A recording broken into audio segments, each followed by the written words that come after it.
Hi, and welcome to the Surviving Life Today podcast. Surviving Life Today podcast is focused on how we are all surviving life today. I am your host, Kelly McFarland. I am an anthropologist, researcher, educator, small business owner, local food advocate, mother, farmer, crafter, baker, all the things. I do all the things. And what I'm focused on here is how we're all surviving life. So this episode is going to be boring, and I'm sorry, but it's important. This is one of the most boring classes that I teach, the Arc of Neoliberalism. I'm just a crafty girl living in a neoliberal world, right? What do we mean? Neoliberalism, the neoliberal era, late stage capitalism, all those big words. I remember when I was writing my graduate thesis, I had to admit to my mentor that I had no idea what they meant by neoliberalism. I had no idea what the hell that is. And we ended up having a bit of a yelling match and me crying. And then he helped me figure it out. So if you don't know what people mean when they talk about neoliberalism or the neoliberal era, please do not feel alone. It is definitely a lot to wrap your head around, but it's important for you to understand because we are in a place where we need the next step. We need invention and we need thoughts on what to do next. And understanding where we are and how things need to change is really a crucial part of this. So that's what my chat is about today. I'm probably going to have to heavily edit this because I say a lot, but I've got notes. So, neoliberalism is unrestrained free market capitalism, free market global capitalism, global trade. What happens when we reach the stage in capitalism of the government really is, well, and now... This is a funny class. This is a funny section to teach after them tariffs. But free market, unrestrained capitalism is the idea that trade is free. And because of the lack of restraint around trade, we have healthy competition. And the healthy competition is what drives the market. Okay?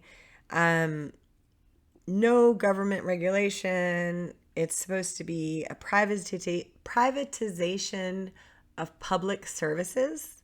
So private healthcare instead of government supplied healthcare is a part of that. A natural hierarchy of winners and losers. You guys know that is such BS, but whatever. The free market ensures everyone gets what they deserve.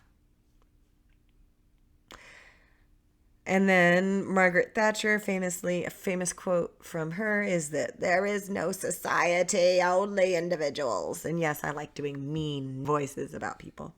Anyway, if there is no society and only individuals, free market is just money. We're just looking at money, and all you people with all these kind of controls on money are hampering this free trade of money.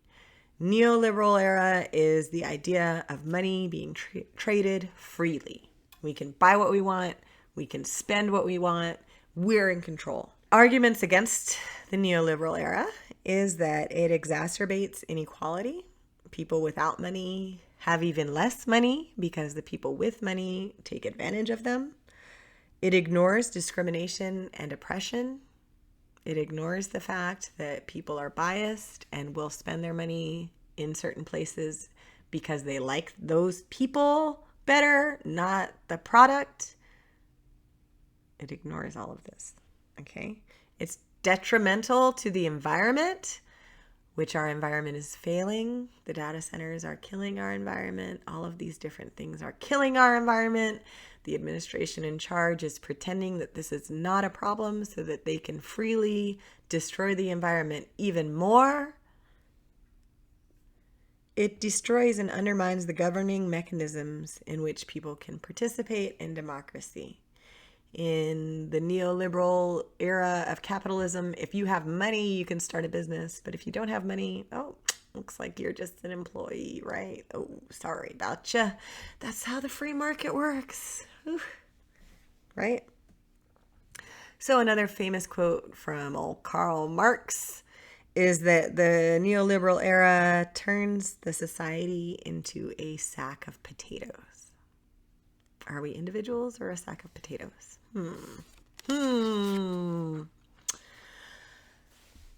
So what happened and how do we get here? What is this? What is this mess of everything that they're trying to explain to us, but nobody wants to tell us what the hell it is, really, right? Okay, so I am going to summarize the article called The Arc of Neoliberalism by Miguel A. Centeno and Joseph N. Cohen. It's a lot. So buckle up, baby. Anyway, neoliberalism can be looked at in 3 different ways. Number 1, it is a technical economic policy. Number 2, it's an institutionalized crisis containment strategy involving political choices of power. Number 3, it's the rise of a hegemonic ideology or a system of thought. And we're about to go through all those. So number 1, the neoliberal era is a new era in economics. We start with the 1960s. In the 1960s, we had state-managed capitalism. Stagnation of capitalism because it had an inability to constantly grow. I'm going to pause for a second and talk about the theory of capitalism and why it's kind of silly. Capitalism focuses on constant growth. Ever since we realized the natural resources will run out, we realized that this idea of constant growth has a big problem.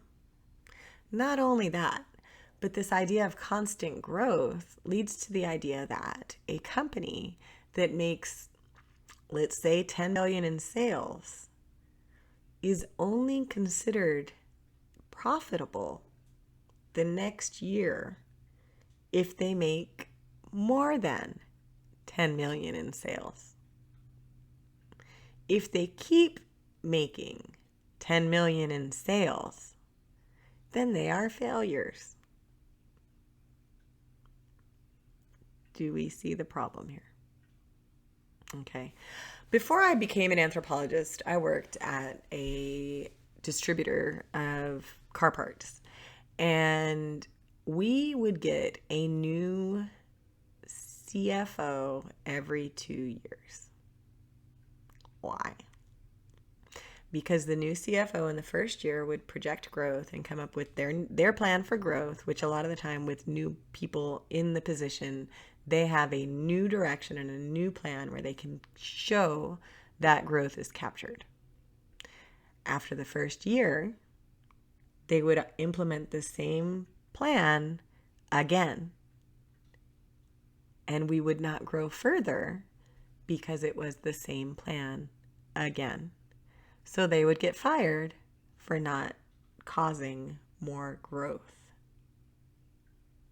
They did develop a plan that made the company more profitable, and they did maintain making those profits through the second year. However, they would be fired for not growing. Okay, so I hope you can see kind of the flaw in this logic. Okay, just because we don't grow doesn't mean we're not successful. Just because we don't grow doesn't mean that we're not providing a good service to people and we're not selling a good product. So capitalism itself is something that we have to start thinking about. Like, is this really the be-all, end-all solution? Are we there yet? I don't think we're there, but you'll see. Anyway, so up to the 60s, we had this state-managed capitalism that really made it more difficult to grow. And so then in the 1970s, the Bretton Woods Accord failed. The international trade became ad hoc. The U.S., who was trying to halt a failing economy, created the Washington Consensus. The Washington Consensus was a set of policies focused on liberating the world to free trade through deregulation and minimizing government intervention. Neoliberal policies of deregulation made it so that economic stimulation in developing nations could be taken on by independent investment, with the borrowers having to undergo politically and economically difficult reforms. What the heck does that mean? It means that the United States and other first world economies developed a loan program for developing nations to take out a loan from the World Bank or I can't think of the other one, World Bank, and I'm sure somebody's saying it in their head right now, but or the other one. And a part of their loan program was that they couldn't give money to help their people who are starving. Or they couldn't worry about their environment. And they would have to drill for oil, even if it meant destroying people's homes and livelihood. That was the loan program. So it was focused on economics. It was focused on how do we get everyone into this free trade system globally. So the cycle to become part of the free trade system was that there was this deregulation, and the deregulation led to crisis. And then the crisis was resolved by the public authority coming in and solving it with money and conditional loans.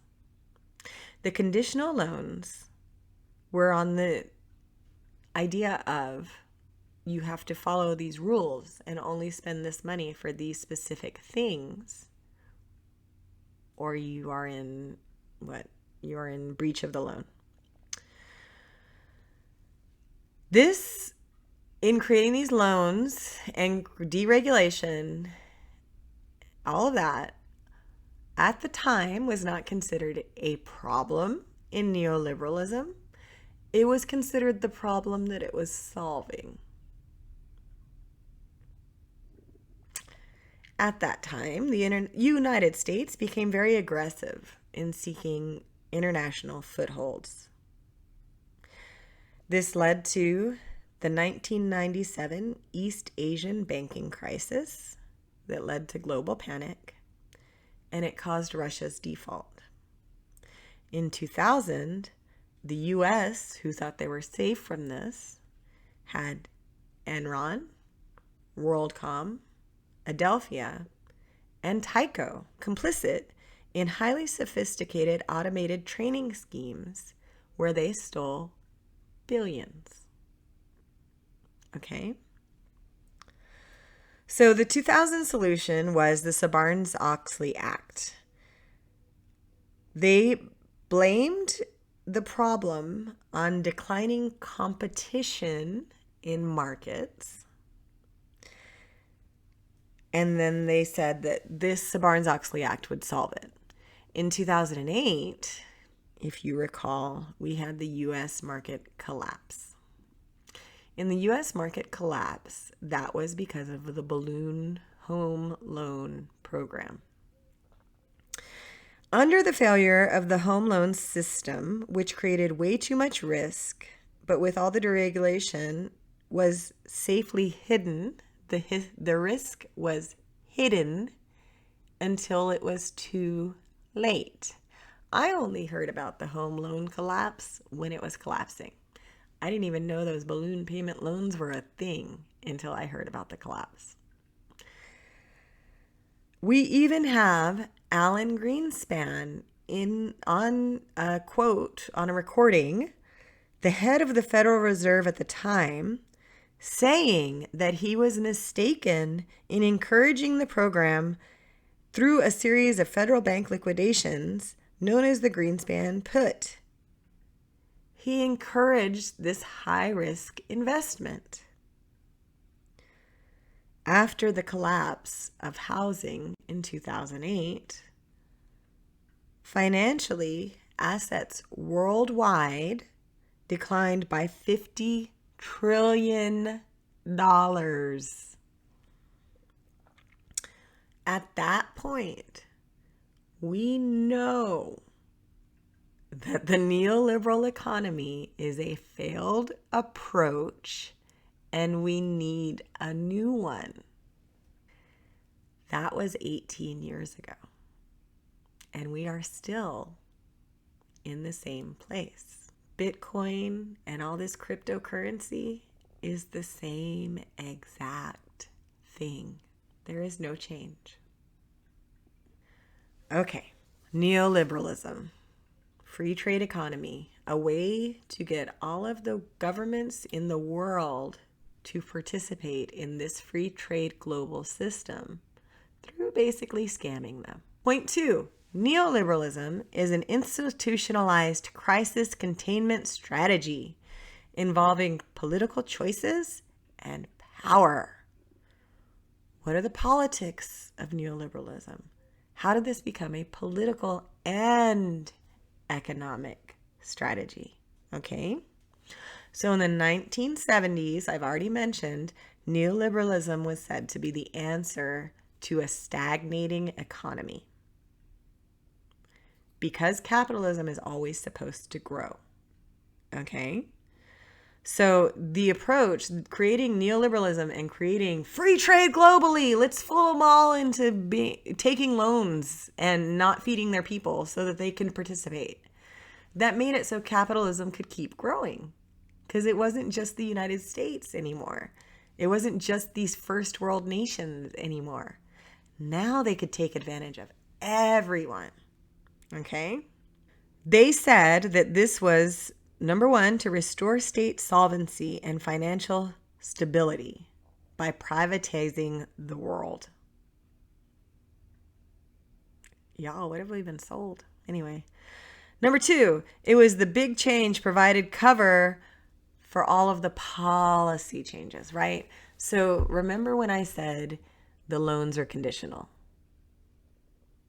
The loans are conditional to policy changes. So, for an example, in the Washington Consensus, loan conditions were created for developing nations which cut politically well-defined entitlements. What does that mean? Well, at the time, it was politically defended to help feed the poor and to have welfare packages. But these loans specifically said that those types of measures were not allowed in the agreement. This has resulted in the overall harm of these nations due to majority populations being affected by the approach. When Jamaica, there's a documentary that I can link, when Jamaica decided to participate in this, they created an area of no tax free trade in Jamaica where people who lived in Jamaica could go there and work. But that no tax idea free trade, it didn't come out of there.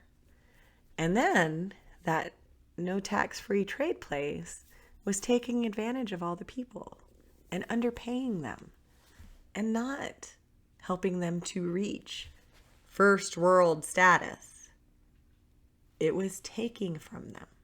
So this led to Reagan and Thatcher's elections showing the support for the approach. So in the 1980s, Margaret Thatcher in the UK and Ronald Reagan in the United States were liberating markets as a response to the Soviet Red Scare.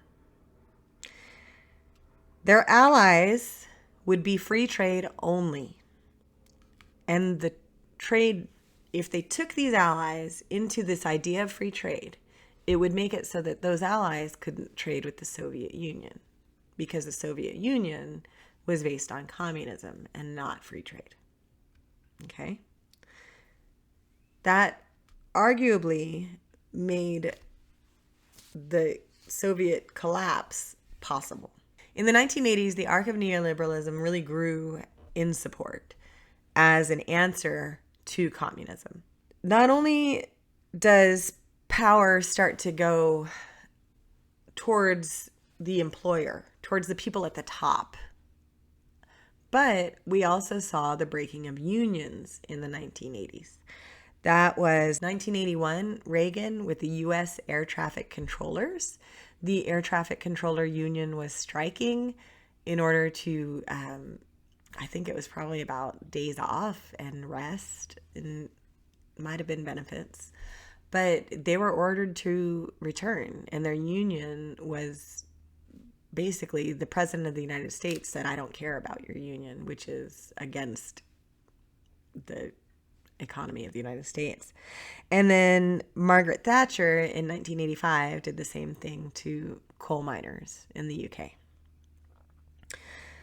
So it looks like politics in the US really supported the neoliberal agenda on both sides. It wasn't just Democrat or Republican. The right were viewed as the hard-headed political manager, and the humane left was the anxious co-op who got swept into it, which, whatever. And then between the hard-headed manager and the humane left, they worked together to shrink social programs. So when we talk about like the poverty line, the gap, the SNAP benefits, the different benefits to help people, universal health care, any of this, it truly was both sides working against the people to take those things away. The 1990s really became clear that the neoliberal era was being heavily followed by everyone, right? Like everybody was really embracing this neoliberal era. But the instability of the neoliberal era led to loss of faith by the end of the 90s. The idea that neoliberalism caused a shrinking state was drawn into question because it was only shrinking in a few ways. It was only shrinking in terms of taking care of people. It was only shrinking in terms of helping people. It wasn't shrinking in terms of state governance of banking. It wasn't shrinking in terms of all of the money going to centralized power. Neoliberalism itself was to centralize power from the state, right? A few other things changed in the 90s.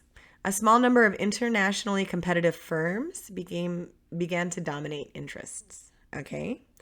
It also changed the government's understanding of how state interests are pursued. Instead of worrying about polls, they started worrying about corporation opinions. They looked for investor confidence in pursuit of aggregate goals, inflation control, and public debt management. I should point out in the 1990s is also when food went global. Food corporations, like different, like look on the brand of a food that you're eating, right? They went from actually producing food to being a virtual middleman. And now corporations that are linked to vegetables, that are linked to healthy foods, they don't ever actually touch the food. It's food that goes from this farmer to this warehouse or distributor to be processed and packaged and put out, along with the other brands of food that they are doing that to. And the people who are on the brand are somewhere else. It's all virtual. They no longer are linked in any way. So this really shows you that the power really started to take control in the 90s. This also led to a change in how workers were invested in. So the greatest labor wage gains started to go to senior managers in large firms.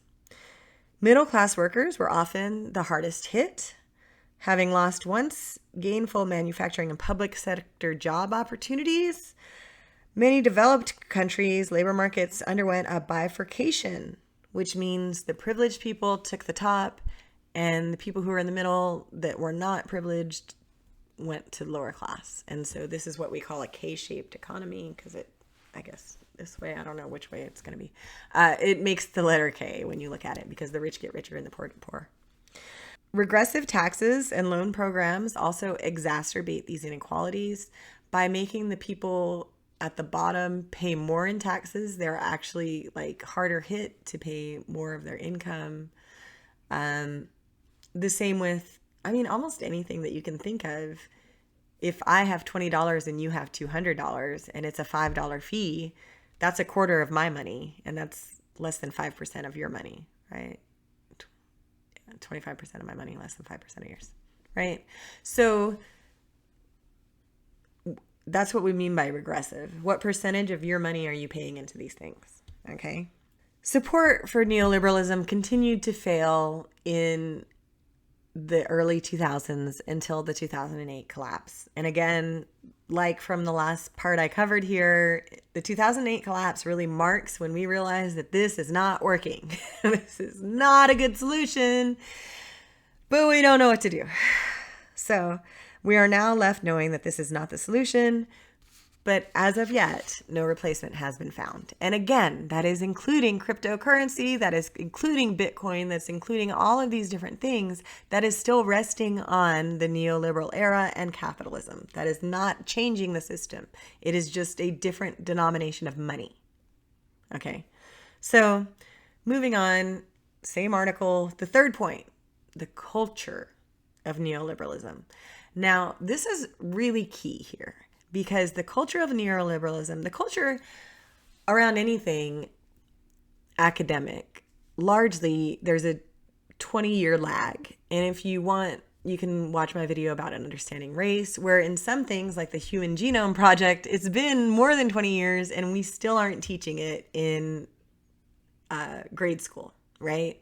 So some things, there's a bigger gap, but there's usually a 20-year gap between what science and colleges and academic level discovers and how that gets proliferated into elementary and grade school teaching.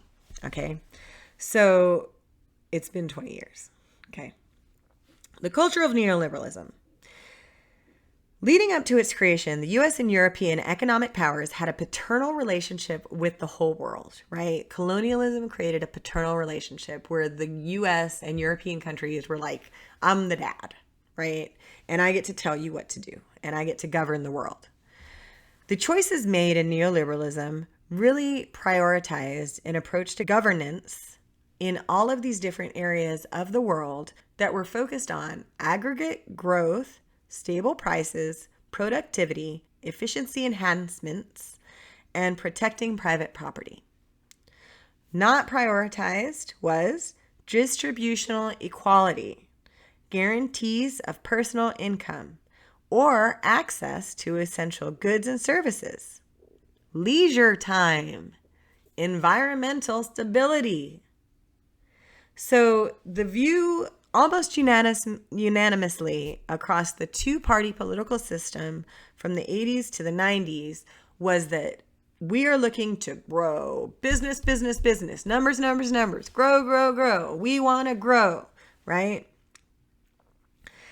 In academia, through the 1990s, first in academia, they said math is the most important thing to learn, right? It's the most pure form of study.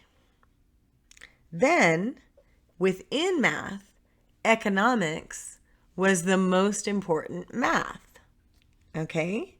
And then lastly, neoliberalism became the answer to the world economy and economics. So in academia, there was a strong focus on neoliberalism being it. By having neoliberalism as the answer to the world economy, this created an idea or a perception that different ideas around the growth and the pathway to the future worldwide were dependent on participating in neoliberalism. Okay? So there's possibly solutions that were developed that could have been good solutions. But because they were not paired with neoliberalism, they were counted as wrong. This also held the free market economy as the next step. Okay, and I've talked about this in like the Understanding Race chat of like the real fallacy of thinking that we're all on this one trajectory to this one key path. And that doesn't even touch on real life. It doesn't touch on the complexity of humans. And it doesn't touch on the fact that we are all fantastic inventors. They can innovate and trade ideas and really reach way better outcomes than we are today. Okay. So by the 2000s, even though market essentialism was broadly not the norm and extremely questioned within academia, it had reached US mainstream views. So even though when we hit the 2000s, everybody was like, wait a second, this isn't a good idea. In academia, in colleges, in economy, in math class, they were like, this isn't working how it was supposed to work. Neoliberalism isn't. Wait. But at the same time, it had been 20 years. So at home, in schools, in grade schools, it was now being taught as the answer. At the same time, academia was like, wait, no, we were wrong. Okay? That's really a crucial point to make here, because a lot of the times these things are kind of like, well, all the academics say, but that's just because of that 20-year lag. Okay? As this pervaded daily life, more people came to have views of the market and exchange, and attempts for any type of alternative to this market were viewed as wrong and really viewed with disdain and contempt. So like today, when people talk about socialist ideas and socialist solutions, they're met with a hard pushback because of this cultural view that neoliberalism is the answer, even though we know that it's not the answer. How do we get ourselves turned into these? So we're left with where we are today. Okay, and again, I know 2008 as a stopping point was 18 years ago. So what's next? So what's next is, I think that we've hit that almost 20-year mark that we're going to realize that neoliberalism isn't the answer, not only in academia, but also in grade school and in the outside world. All of the things that are happening in society right now with the economy, the United States economy tanking, all of the different problems in the United States with governance and with scandals, very awful scandals and cover-ups at the top. The United States people are really realizing that that's not the answer. Those people and that approach is not the answer. And I'm going to push that a step forward and say, that also opens the door to neoliberalism not being the answer. And I know that, like, for me, in order to kind of push back against this idea that it's just, business, numbers, unstoppable growth, that's a big reason why I'm focused on crafting, and I'm focused on how we're all surviving in day-to-day life and how we find joy in being. Because numbers is not my joy in life. Numbers, business isn't how I know that I'm a good person, and how I know the difference between right and wrong, and how I come to love my neighbors and all of those things, right? So that's a part of it. Crafting and interacting, building community, finding a local incentive to be part of the community. All of those things are a part of what I believe the next step is. We do need to figure out how to stop just spending money like crazy. And we do need to figure out since we are strapped for growing right now, largely the people of the United States are not growing income right now because of the economic policies that have devastated us. We do need to find a different way to experience joy that is not in spending money. And so crafting, building community, having great meals with other people, those are big ways to do that. But also, we're in big need. And this is, I think, one of the central reasons why I like to be an educator is that I am spoiled in being a college educator, in that I am interacting with people who on a daily basis are trying to improve their lives and do better. So my take is a little bit rose-colored because I'm interacting with people like that. But by all of these people who are, progressing, learning, trying to get to where their goals bring them, learning about where we are at in the neoliberal era, this really opens the opportunity for invention. And really, whoever helps to figure out what our next step is, if it's not capitalism, if it's not socialism, if it's not communism, there's something more. We haven't figured it out yet. Those people who help to figure that out are really going to be the next leaders of the world. They're going to be the people who really, really get us out of this. And again, cryptocurrency, Bitcoin, that's the same thing in a different package. That's not the solution. Figuring out the solution of how we grow as a society, how we provide resources to our people, and how we take care of our people.